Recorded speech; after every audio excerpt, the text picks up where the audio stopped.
നടിയെ പീഡിപ്പിച്ച കേസിലെ ശിക്ഷാവധി ഇന്ന് വന്നു. 1 മുതൽ 6 വരെ പ്രതികൾക്ക് 20 വർഷത്തെ ശിക്ഷയാണ് കോടതി കൊടുത്തത്. കേരളം കാതോർത്തിരുന്ന വിധിയല്ല ഇന്നത്തേത്. കേരളം കാതോർത്തിരുന്ന വിധി 8-ാം തീയതിയായിരുന്നു. 1 മുതൽ 10 വരെയുള്ള പ്രതികളുടെ ഫൗണ്ട് ഗിൽറ്റി ആണോ നോട്ട് ഫൗണ്ട് ഗിൽറ്റി ആണോ അവിടെയാണ് കേരളം കാതോർത്തുകൊണ്ടിരുന്നത്. എല്ലാവരും പ്രതീക്ഷിച്ചിരുന്നത് ദിലീപിന് ഈ കേസിൽ ശിക്ഷ ഉണ്ടാകും എന്നാണ് കരുതിയിരുന്നത്. എന്നാൽ ഇപ്പം 8-ാം തീയതി 1 മുതൽ 6 വരെ ഉള്ള പ്രതികൾ കുറ്റക്കാരായും 7 മുതൽ 10 വരെയുള്ള പ്രതികൾ കുറ്റവിമുക്തരായി 8-ാം തീയതി ജില്ലാ സെഷൻസ് കോടതി ജഡ്ജി അണിയം വർഗീസ് പ്രസ്താവിച്ചിരുന്നു. ദിലീപിന് എന്തായാലും ശരി ആ ശിക്ഷയിൽ നിന്ന് രക്ഷപ്പെട്ടു. അദ്ദേഹം കഴിഞ്ഞ 8 വർഷമായിട്ട് ആ കേസുമായിട്ട് ബന്ധപ്പെട്ട് മാനസികമായി ധാരാളം വേദന അനുഭവിച്ചിട്ടുണ്ട്, സാമ്പത്തികമായി വളരെ നഷ്ടം അനുഭവിച്ചിട്ടുണ്ട്. പക്ഷേ 8-ാം തീയതി അദ്ദേഹത്തിന് അനുകൂലമായ ഒരു വിധിയാണ് വന്നത്. കോടതിയിൽ ഇന്ന് 1 മുതൽ 6 വരെയുള്ള പ്രതികൾക്ക് 20 വർഷത്തെ കഠിന തടവാണ് കൊടുത്തിരിക്കുന്നത്. ഗാങ് റേപ്പാണ്, കൂട്ടബലാത്സംഗമാണ് 1 മുതൽ 6 വരെ പ്രതികൾ ചെയ്തത്.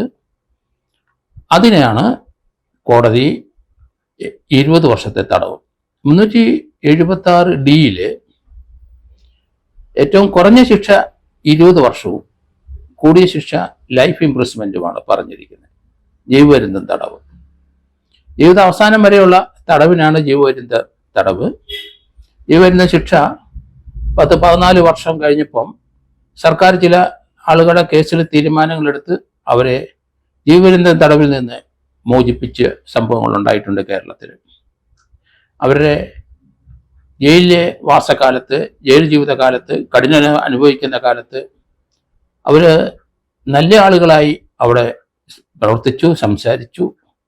അവരുടെ ജയിലിൽ യാതൊരു പ്രശ്നവും ഉണ്ടാകാതെ അവരുടെ കുടുംബത്തിനെയും അവരുടെ സമൂഹത്തെയും ഭയപ്പെട്ടും അവിടെ വീണ്ടും ചേർന്ന് സമൂഹത്തിനൊപ്പം മുന്നോട്ട് പോകാം, അല്ലെ കുടുംബത്തിനൊപ്പം മുന്നോട്ട് പോകാം എന്നൊക്കെ അവരെ തീർച്ചയായിട്ടും ജയിലിൽ അധികൃതരെ അറിയിച്ചിട്ടുണ്ടാവും. അതനുസരിച്ചുള്ള പെരുമാറ്റങ്ങളുള്ളവർക്ക് 14 വർഷത്തെ ശിക്ഷ കഴിഞ്ഞപ്പം ജയിൽ മോചിതരായ സംഭവങ്ങളുണ്ട്. പൊതുവായിട്ട് എല്ലാവരും കരുതുന്നത് ജീവപര്യന്തം തടവ് 14 വർഷം അനുഭവിച്ചാൽ നമുക്ക് അവിടുന്ന് മോചനം ലഭിക്കും എന്നുള്ളതാണ്. അത് ശരിയല്ല, തെറ്റാണ്. ജീവപര്യന്തം തടവ് എന്ന് പറഞ്ഞാൽ മരണം വരെയാണ് തടവ്. ഈ ദിലീപിൻ്റെ കേസിൻ്റെ അല്ലെങ്കിൽ പൾസർ സുനി മുതൽ 6 പ്രതികൾക്ക് മരണം വരെ തടവ് കൊടുത്തില്ല കോടതി. അവർ ഈ കേസിനകത്ത് ശിക്ഷ വിധിച്ചത് 20 വർഷത്തെ തടവാണ്.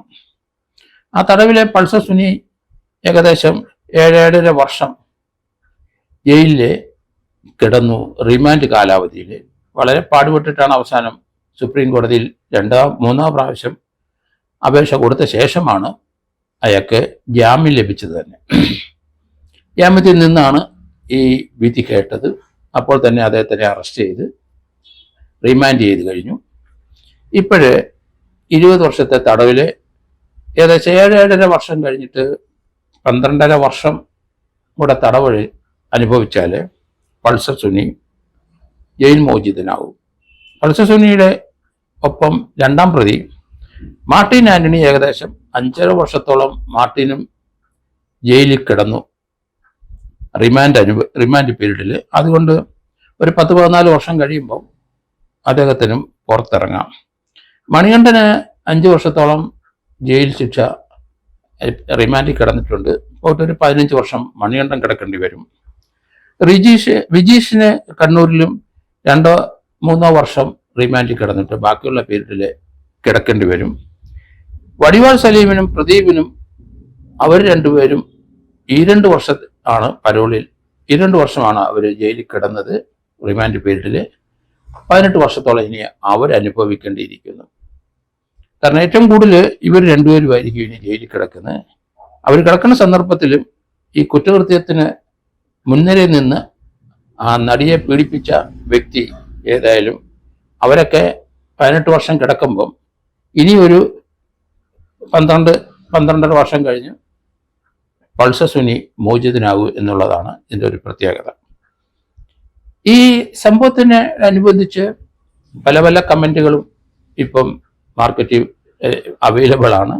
കാരണം കോടതിയുടെ ഈ വിധി പ്രസ്താവനയ്ക്ക് തൊട്ടു മുമ്പ് കോടതി പറയുകയും ചെയ്തു, സോഷ്യൽ മീഡിയയിലും മറ്റും ചാനലുകളിലും മറ്റും കോടതിയെ അപമാനിച്ചും അങ്ങനെയുള്ള ചില പ്രസ്താവനകൾ നടത്തിയിട്ടുണ്ട് പലരും. അതിന് എതിരായി ശക്തമായ നടപടി വരുന്നുണ്ട്, എടുക്കും എന്ന് പറയുകയുണ്ടായി. ഏതായാലും കോടതി വിധി എന്തായാലും തെറ്റായാലും ശരിയായാലും നമ്മുടെ വിചാരം അങ്ങനെയൊക്കെ തന്നെ ആണെങ്കിലും നമ്മൾ ഏതായാലും ഒരു ഉത്തമ പൗരനായ സ്ഥിതിക്ക് കോടതികളെ ബഹുമാനിക്കുന്ന ഭരണഘടന അനുസരിച്ചുള്ള കോടതിയാണ്. കോടതിയുടെ വിധി നമുക്ക് തെറ്റാണെന്ന് തോന്നിയാലും അത് നമ്മൾ അനുസരിക്കാനും ആ വിധി അനുസരിച്ച് പെരുമാറാനും അത് മാനിക്കാനും നമ്മൾ തയ്യാറാകേണ്ടതാണ്. അതുകൊണ്ട് ദിലീപിനെ ശിക്ഷിക്കാത്തതിൽ കേരളത്തിലെ പൊതുവേദിയിലെ പലർക്കും വളരെ അമർഷവും വിഷമവും വ്യസനവുമുണ്ട്. പക്ഷേ അത് കോടതി പറയുന്നത് പ്രോസിക്യൂഷന് ആ ഗൂഢാലോചന പ്രൂവ് ചെയ്യാൻ കഴിഞ്ഞില്ല എന്നുള്ളതാണ്. അതേ സംബന്ധിച്ച് എന്തായാലും പ്രോസിക്യൂഷന് ആവശ്യമായ തെളിവുകൾ കോടതിയിൽ ഹാജരാക്കി എന്നാണ് ഞാൻ കരുതുന്നത്. കോടതി അത് എങ്ങനെയാണ് വീക്ഷിച്ചത്, അത് ഇന്റർപ്രറ്റ് ചെയ്തത്, എങ്ങനെയാണ് മനസ്സിലാക്കിയത് എന്ന് ആ ജഡ്ജ്മെന്റിനകത്ത് നമുക്ക് മനസ്സിലാവും. എന്തായാലും ഈ കോടതിയിൽ നിന്ന് പ്രോസിക്യൂഷൻ ഔദ്യോഗികമായി ആ കോപ്പി ലഭിച്ചാൽ തീർച്ചയായിട്ടും ഹൈക്കോടതിയിൽ അടിയന്തരമായി അപ്പീൽ ഫയൽ ചെയ്യും. കാരണം ഇവിടെ എല്ലാവരും ശ്രദ്ധിക്കുന്ന അല്ലെങ്കിൽ നിയമവൃത്തങ്ങളിൽ മുഴുവൻ എല്ലാവരും നോക്കിയിരിക്കുന്ന ഒരു സംഭവം കോടതി 120B എങ്ങനെയാണ് കോടതി അത് പ്രോസിക്യൂഷൻ പ്രൂവ് ചെയ്തില്ല എന്ന് കണ്ടെത്തിയത്. കാരണം വ്യത്യസ്തമായി മറ്റു കേസുകളൊക്കെ നമ്മൾ നോക്കുമ്പോൾ അതിലും വളരെ വ്യത്യസ്തമായി ഈ കേസിനകത്ത് 120Bക്ക് ആവശ്യമായ രേഖകളും ആവശ്യമായ തെളിവുകളും കോടതിയിൽ ഹാജരാക്കിയിട്ടുണ്ട് എന്നാണ് മനസ്സിലാകുന്നത്. ഡിജിറ്റലായിട്ടുള്ള എവിഡൻസിൽ ടാമ്പർ വരുത്തിയത് അതേപ്പറ്റി അതിനും ശിക്ഷ 1-ാം പ്രതി പൾസർക്ക് കൊടുത്തിട്ടുണ്ട്. പൾസർ എന്തായാലും ആ ഒരു കാര്യത്തിൽ എക്സ്പെർട്ട് അല്ല എന്ന് മനസ്സിലാവും. അപ്പം മറ്റാരും അത് ചെയ്തിരിക്കുന്നു എന്നുള്ളതാണ്. എന്താണ് ദിലീപിനെ വെറുതെ വിടാൻ കോടതി കണ്ടെത്തിയ കാരണങ്ങളെന്ന് കൗതുകത്തോടെയാണ് കേരള ജനത നോക്കിയിരിക്കുന്നത്. ജഡ്ജ്മെന്റ് വന്ന് ഇന്നത് പുറത്തു വരും. 10,000 പേജുള്ളതാണ് ജഡ്ജ്മെന്റ്. എങ്കിലും കൗതുകത്തോടെ എല്ലാ നിയമവേദികളിലും അഡ്വക്കേറ്റ്സന്മാരും അതുപോലെ തന്നെ ചാനലുകാരും യൂട്യൂബേഴ്സും എല്ലാം ആ ജഡ്ജ്മെന്റിന്റെ കോപ്പി പ്രദർശിച്ചിരിക്കുകയാണ്. കോടതിയുടെ നിഗമനം റീഡിങ് ഈ കാര്യത്തിൽ എന്താണ് എന്നറിയാനുള്ള കൗതുകം എല്ലാവർക്കും ഉണ്ട്. എന്തായാലും വളരെയധികം ആൾക്കാർ ദിലീപിനെ സ്നേഹിക്കുന്നവരുണ്ട്, അതോടൊപ്പം വളരെയധികം ആൾക്കാർ ദിലീപിനോട് എതിർപ്പുള്ളവരുമുണ്ട്. പക്ഷേ അതിജീവിതയ്ക്ക് ഈ കേസിനകത്ത് അവർക്ക് ആവശ്യമായ ഒരു സംരക്ഷണം കിട്ടിയോ, അവർക്ക് അനുകൂലമായ ഒരു വിധി കിട്ടിയോ, അവരെ പീഡിപ്പിച്ചതിൻ്റെ മോട്ടീവ് എന്താണ്, ആരാണ് അതിൻ്റെ പിന്നിൽ പ്രവർത്തിച്ചത്, അത് കുറ്റകൃത്യം ചെയ്യാനായിട്ട് പോയ പൾസർ സുനിയും മറ്റ് 5 പേരും അവരുടെ മോട്ടീവ് എന്താണ്, എന്തിനാണ് അവർ ആ നടിയെ പീഡിപ്പിച്ചത്, അതിന് സമാധാനം അവർക്കില്ല. കാരണം അത് പീഡിപ്പിക്കുന്ന സന്ദർഭത്തിൽ തന്നെ ആ പെൺകുട്ടി പൾസർ സുനിയോട് ചോദിച്ചു, നിങ്ങൾ പണത്തിന് വേണ്ടിയിട്ടാണെങ്കിൽ പണം ഞാൻ തരാം, എന്നെ എന്തിനാണ് പീഡിപ്പിക്കുന്നത്?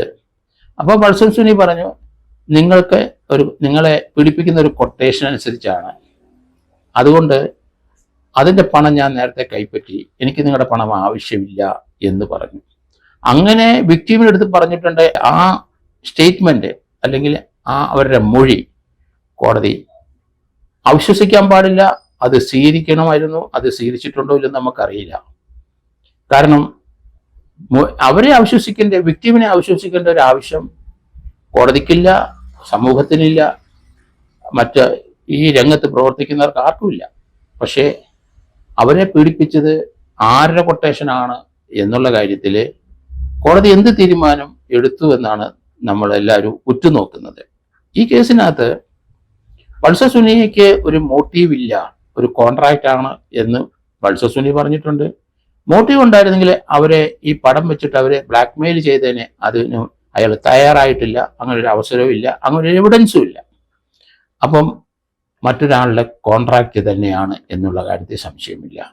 ഈ കേസിനകത്ത് മോട്ടീവ് ഇല്ലാതെ section 8 evidence act, section motive, preparation, previous conduct, subsequent conduct, 4 കാര്യങ്ങൾ.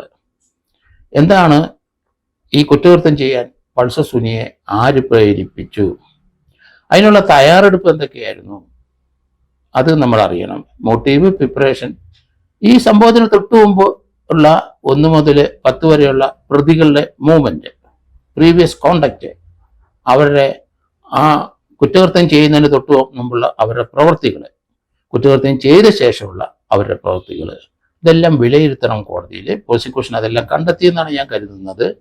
കോടതിയുടെ ജഡ്ജ്മെന്റ് വന്നു കഴിയുമ്പോൾ നമുക്കിതേപ്പറ്റി കൂടുതൽ വിവരങ്ങൾ അറിയാം എന്ന് കരുതുന്നു.